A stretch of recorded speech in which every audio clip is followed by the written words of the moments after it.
All right, so we are in day 28 of the war. It's been almost a month.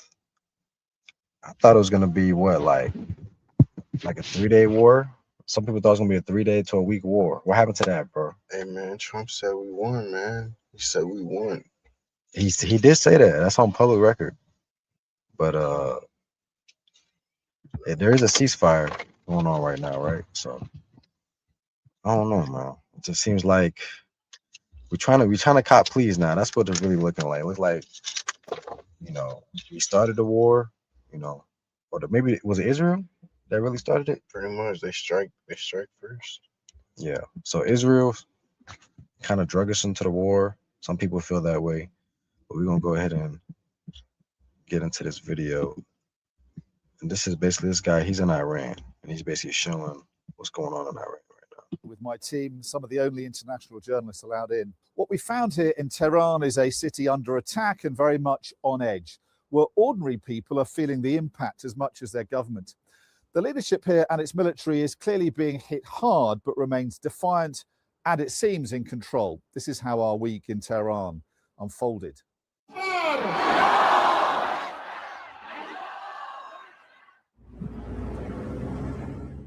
In Tehran, a new era has begun, of sorts. Not the one America or Israel wanted. The Ayatollah is dead. Long live the Ayatollah, his son. Iran's airspace closed. We came overland to witness the impact of this war on the ground as it continues to escalate.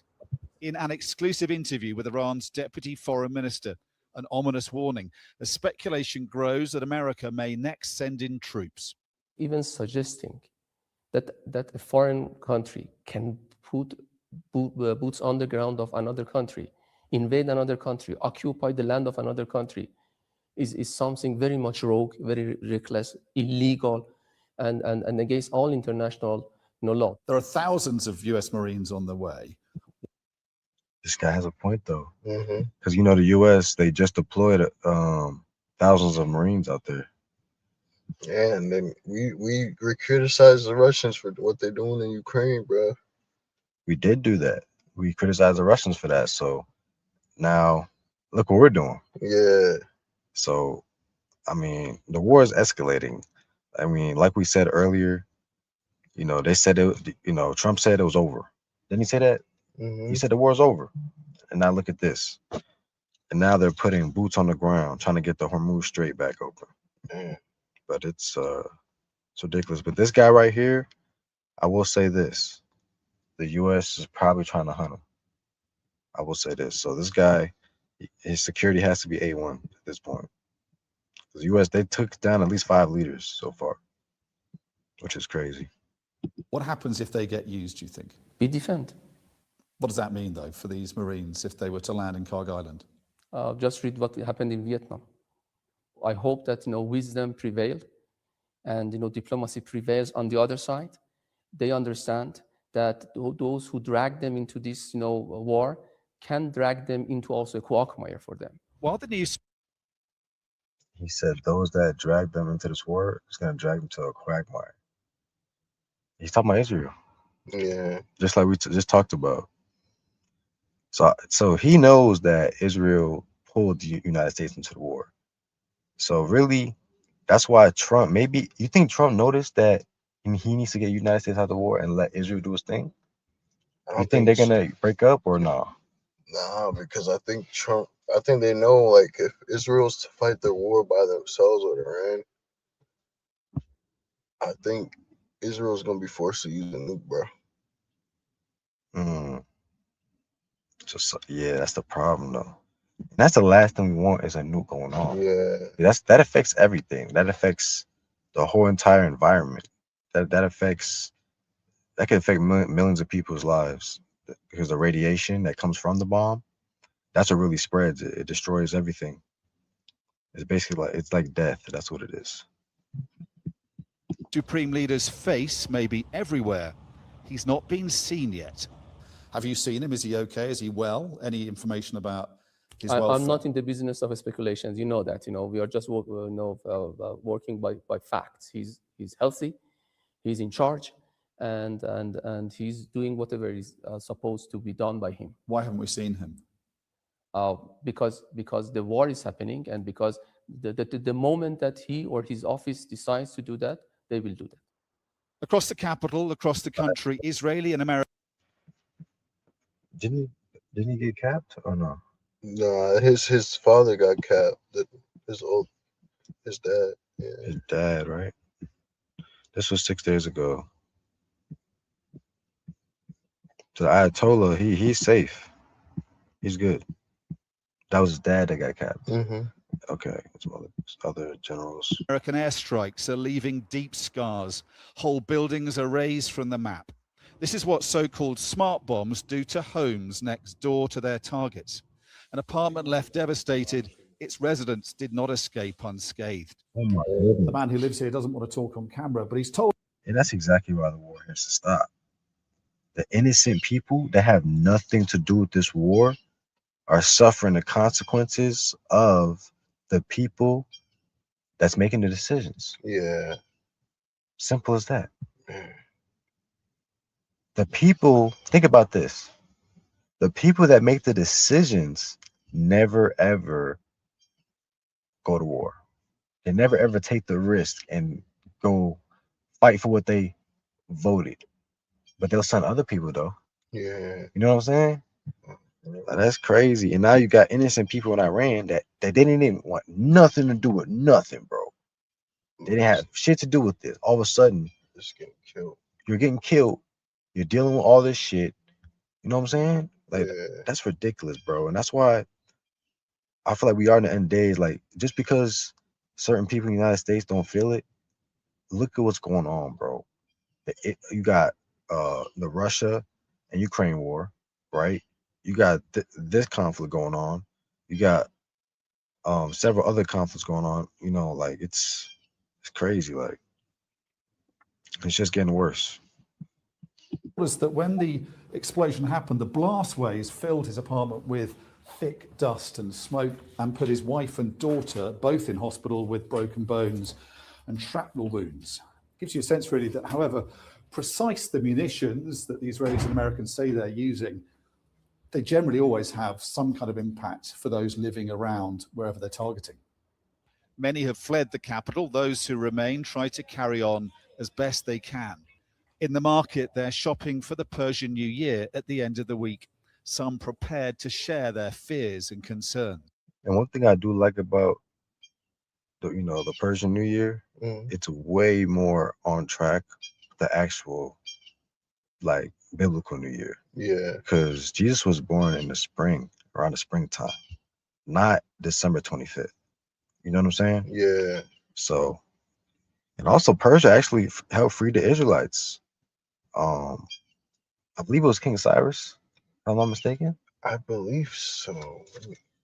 I believe it was King Cyrus that helped the Israelites a while back. So, you know, Persia Persia has helped in the past, and they're on track with the actual biblical New Year. So that's why the Middle East it's gonna be always gonna be conflict in the Middle East because this is holy land. This is like this it's just it's prophesized, you know.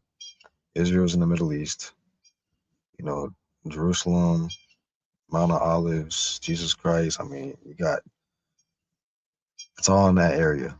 It's all in that area. All that area is gonna be fought after. Yeah. You found it? Uh, What did it say?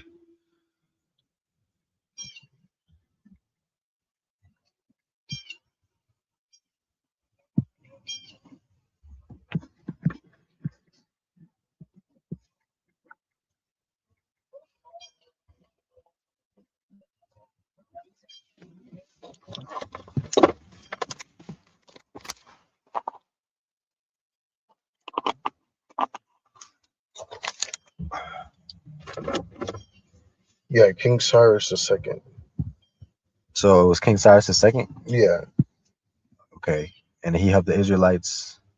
He helped free the Israelites, right? Yeah, he freed the Israelites from Egypt's captivity. Okay. He helped free When was this? in 538 BC. 538 BC, he helped free the Israelites. Yep. So, yeah, there you go.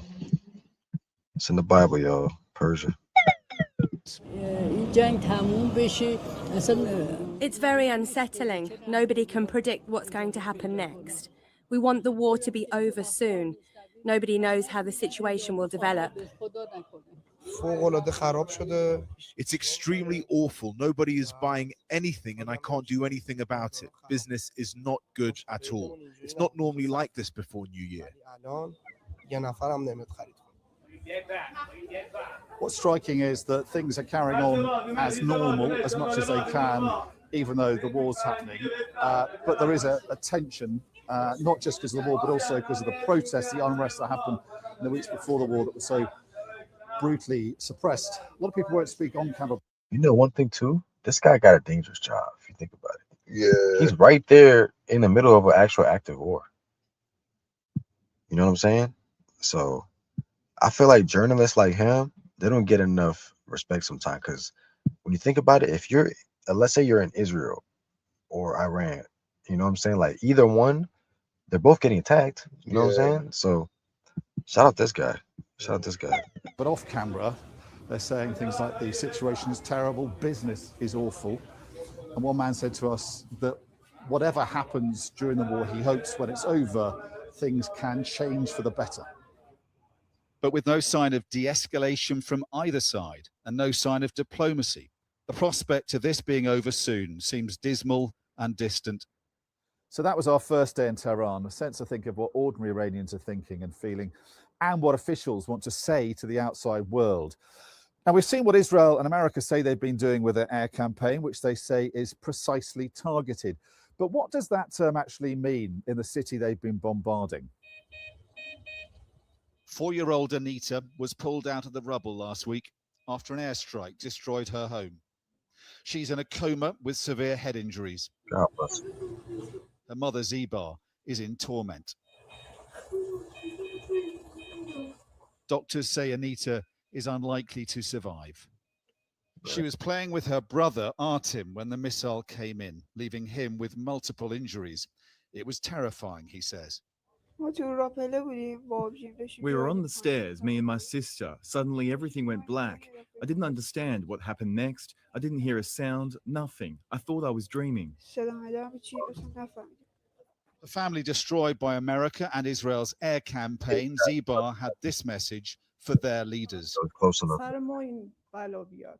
Why did this happen to us, to innocent people, my innocent 4-year-old girl who was only going downstairs to come to me? I just hate how people. Why do it to ordinary people like us? You got nothing to do with this shit. They getting hate. We were sitting at home together. They've taken away our safety, our happiness, and the health of our children. It isn't hard to see why many civilians are being hurt when you come to places like this, where airstrikes are hitting targets in residential areas. The impact of the firepower unleashed here is hard to take in, and residents told us these were civilian apartment blocks. Local residents say a security organisation of some sort was based somewhere in all this. But I guess the point to make is that targeting that has ended up with pretty much an entire city block being devastated. You only say 40 people died here. It's not clear how many of them were civilians and how many. I just feel like the rubble right here is just ridiculous. Yeah. The amount of missiles that hit here, like this is decimated fully. And I just think that's the plan. Like they want to destroy so they can rebuild. That's really what they want to do, especially with the Gaza Strip. It's just my thing. I feel like they really want to destroy just to rebuild, take over just to rebuild. That's the whole game. Were members of that organisation. Sayed showed us the floor his 35-year-old daughter had been at home on when the airstrike destroyed the building. Another family torn apart by this war. Whoever has caused this, and it's 100% Trump and Netanyahu. I wish the same thing would happen. He knows who he's going against. He said Trump and Netanyahu called him out. To them. You have no idea what suffering I have been through for a week, day and night. Poor guy.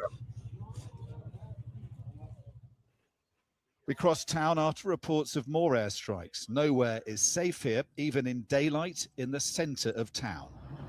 It's a pretty jittery mood here after these reports of Ali Larijani, the top security official, being assassinated, and the top paramilitary commander, but also the fact that there was an airstrike in this square this morning on security force vehicles right in the middle of the Iranian capital.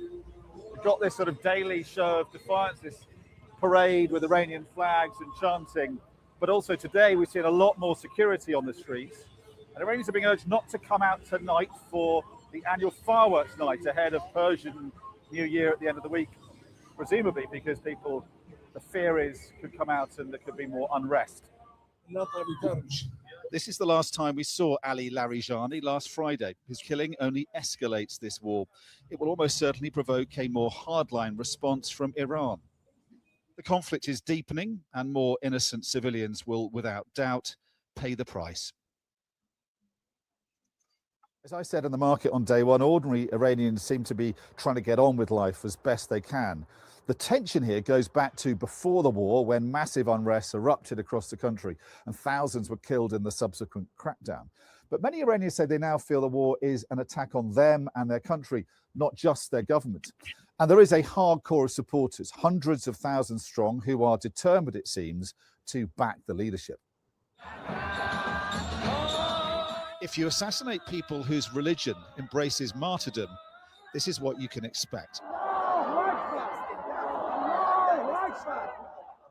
As Iran's government buried its fallen heroes, its supporters came out in force. Senior security official Ali Larijani was killed in an airstrike 2 days ago, honoured today along with the crew of the Iranian Navy ship sunk at the start of the war. Thousands of mourners gathered for the combined funeral, bringing their tributes to the dead.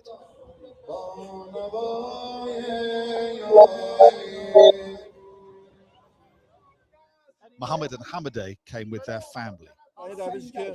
The way our weak enemy martyred him shows its weakness and impotence, and the method of his killing was very unfair. It's not accepted anywhere in the world.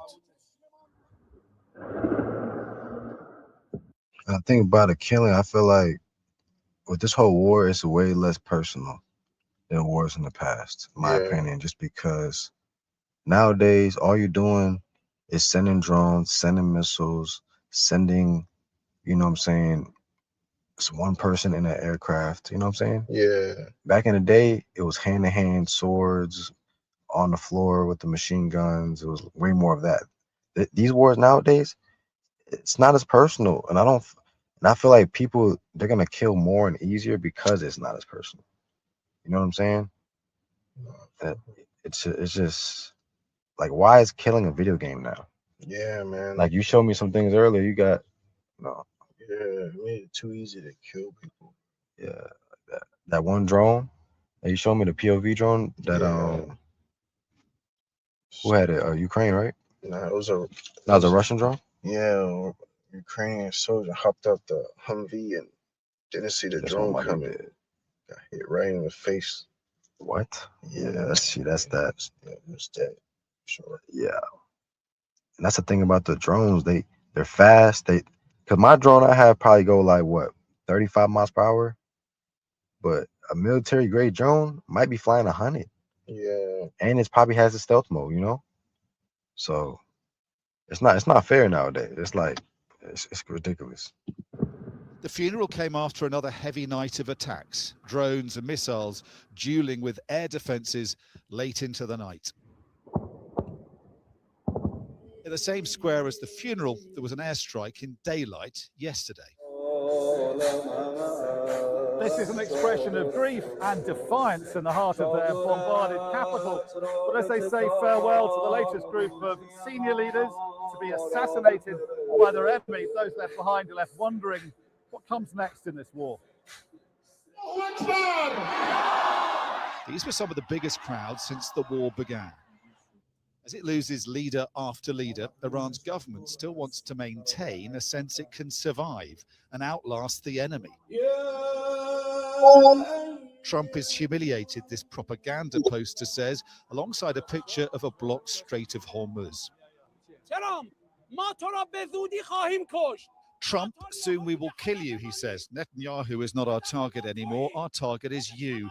You killed our children to mock us, and we will kill you to teach you a lesson in history. Teacher Sephora. That's how you feel. I can't really blame him though. I mean, when he mentioned the school, I was like, yeah, you know, a missile accidentally hit a school, and killed children. So many schoolgirls, bro. Yeah, but I definitely think Iran's enemy is definitely U.S. and Israel for sure. NATO, I don't think NATO has helped, right? Has NATO helped at all? Nah, because that's dangerous for them. They don't want to get struck either. Right now, everybody, all the soldiers and stuff, they're all staying around away from. That's the truth. That's the truth of it. They're all staying. It's because the United States can't really get struck, but they can. Yeah. So why would they get in and risk getting struck? Yeah. And plus, they're going through oil shortages too. Plus, their economy's feeling it a lot worse than us, man. We have oil resources here. Yeah. But like Europe doesn't. They don't. Yeah, and the war with Russia, they bombing Russia, their pipelines and shit. So the shortages in Europe is going up. Everything. That's what I'm saying. That's gonna be bad for their currency, their economy. Asia too. Everybody's declaring a state of emergency in Africa too. Our whole world, man. Everybody's feeling it. And it goes to show that power lies in that region of that Middle East. Like, if you really look at the world, bro, it doesn't run correctly without that Strait of Hormuz and Iran and, you know, all those resources over there, you know?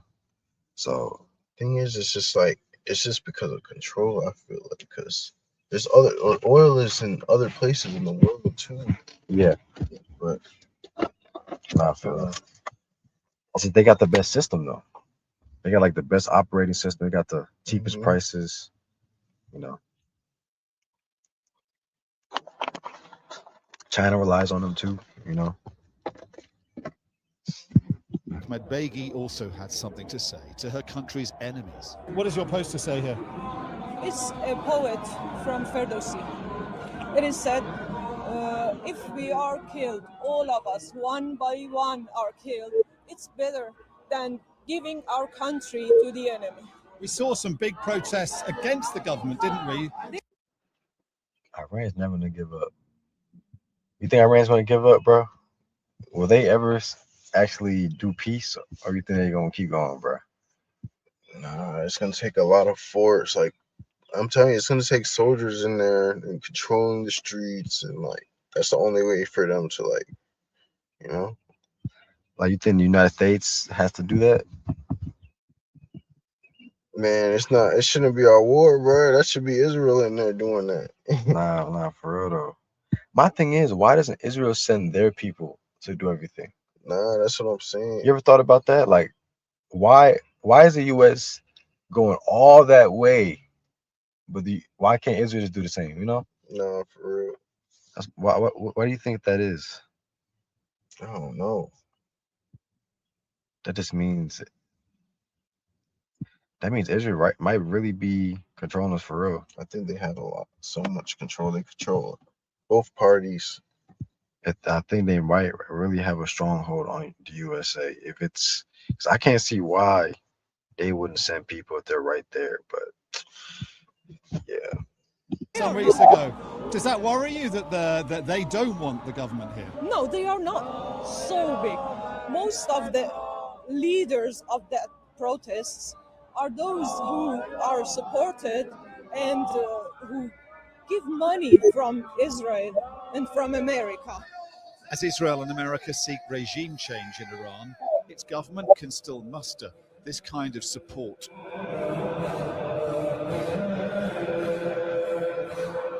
And the culture of resistance and no surrender, celebrated here today, makes bombing Iran into submission About the all the more difficult. Yeah. Wars rarely continue the way they start, and already 3 weeks in, this one is lurching in a direction that should worry us all. What we saw next was an alarming escalation. As if this war wasn't worrying enough, it is now escalating again dramatically.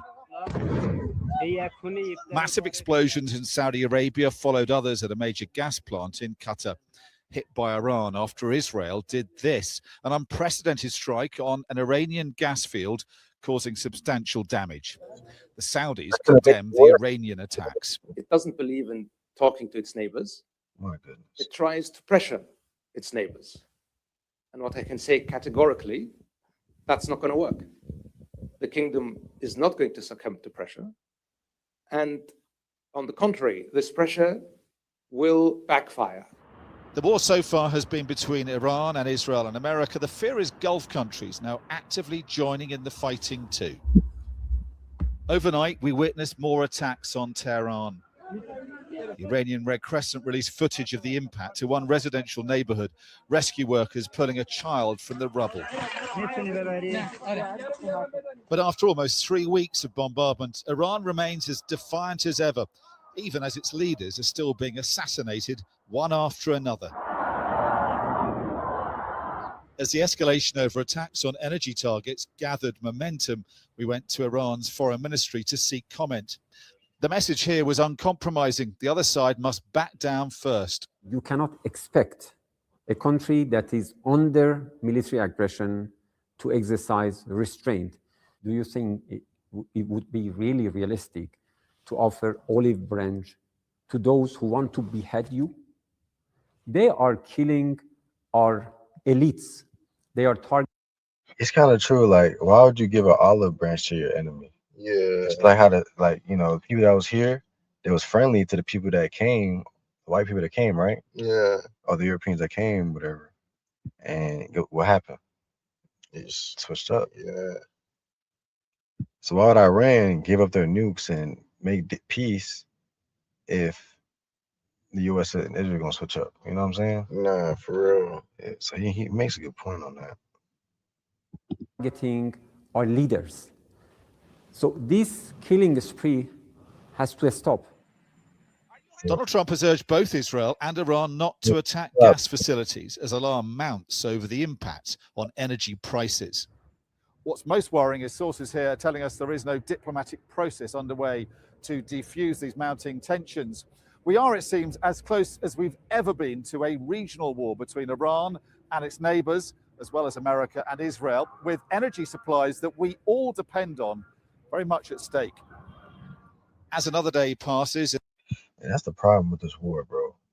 I don't think people understand right now, but the energy supplies that we need, if we can't get along in this world, bro, it's gonna get ugly. Yeah. Like if the supply chain really cuts off and shit, like we can't get nothing, bro. Imagine you go to the gas station, it says 000. You can't get gas. What you gonna do? Had to get a bike, man. Bike, scooter, electric car. If there's no gas, then the grid, yeah. What if the grid shot? Then what? That's what I'm saying. What if the grid shot? Then what? What do I do? I don't understand why they're pushing that, like ending renewable energy stuff. That's what I'm saying. When we really need it, like solar, all that stuff is, it's useful. It's all free useful. energy. It's free energy, and that's the thing, bro. I feel like when it comes down to it, it's good to have a way to grow some fruits and vegetables. It's good to have possibly an electric car and a gas car or a diesel or something. It's good to know how to fish.